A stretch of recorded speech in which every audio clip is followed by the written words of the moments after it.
Hey all, here at OS Reviews. Today we're taking a quick look at the KZ VXS. This is a pair of TWS wireless buds, which are from a company that's a little more well known for making IEMs, or in-ear monitors, typically wired, designed for audio enthusiasts that want higher quality resolution and detail in their sound.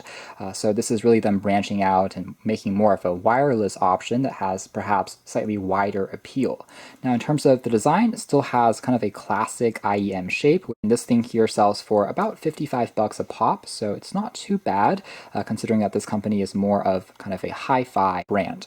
Otherwise, they have 10mm drivers. Additional accessories which you get include a USB Type-C cable for charging. There's a quick user guide along with some spare silicone tips to get a more snug fit.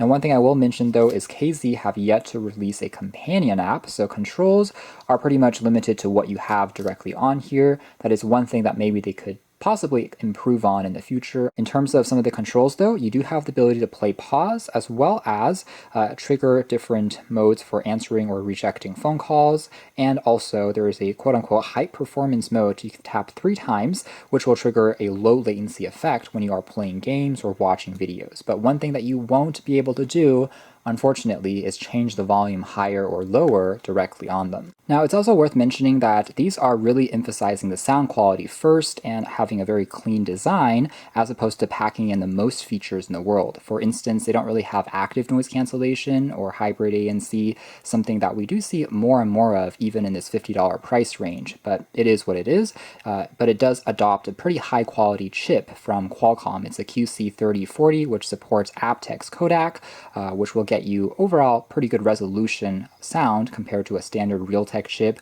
which only has SBC or AAC. It's rated to last upwards of 4 to 5 hours of continuous music listening with the buds when they are removed, and then with the battery case you get a combined total of 20 hours when on the road, which is about average, I would say. It might be attributed to the larger drivers, which will require more juice to power. So taking a closer look here in terms of the design, I do like the battery case since it is completely round with this transparent window that at least does set it apart from the crowd, although this window here is made out of a plastic material as opposed to, say, tempered glass, but still it looks quite elegant. The casing is made predominantly out of a polycarbonate plastic, so it feels lightweight but not too cheap or flimsy, but definitely doesn't feel quite as heavy as some of the other buds from Mifo, for instance. Now on the back here we do have just a Type-C port there for charging. It does wake up very quickly whenever you open up the door to the case. In fact, the buds will automatically turn on and start to pair with your phone. So it's a very quick process. The sensor is tied to the hinge of the casing and it's done quite well. You can also quickly glance to see if they are charging while inside. Now when you remove the buds, which by the way they are just magnetic, you'll also be able to take a closer look at their design, and they do have a few more kind of metal accents which are etched here on the side in the KZ logo. So it's a fusion of metal along with soft touch rubber, so they do feel quite premium in terms of the actual design of the buds, although they are a little bit on the larger side compared to the smallest buds that we've seen on the market, but they are very ergonomic thanks to all of these curves and edges, which are again borrowed from their expertise in making truly wired IEMs, and as a result, even if you're shaking your head or moving around, they felt very snug and comfortable even for the full 5 hours of music listening.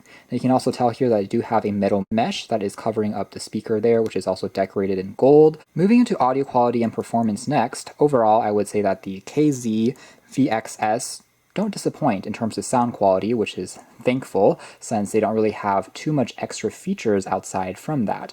But they do have excellent bass in the sense that if you're listening to a drum beat, EDM music, they come out loud and clear, but without being too overpowering or out of control. It still feels tight and pretty well balanced. At the same time, mids and trebles have plenty of details. One of the better sounding experiences I've had out of a $50 pair of wireless buds, in fact rivaling some brands which might be twice the price when it comes to the pure audio quality alone, and it shines pretty much in every single genre that I tried them with, whether it's acoustic or, again, something a little more bass heavy. They're also very good in terms of having little to no distortion in the background and no hissing or extra noise aside from just the music itself, so very good in terms of staying connected and being a stable process. These are lacking in official IP rating. They will be sweat resistant, so if you're working out, they still stayed very snug, but you can't really go diving with them. So what that means is if sound quality comes first to you beyond everything else, and you just want something that delivers as good, clear audio as well as very impressive base.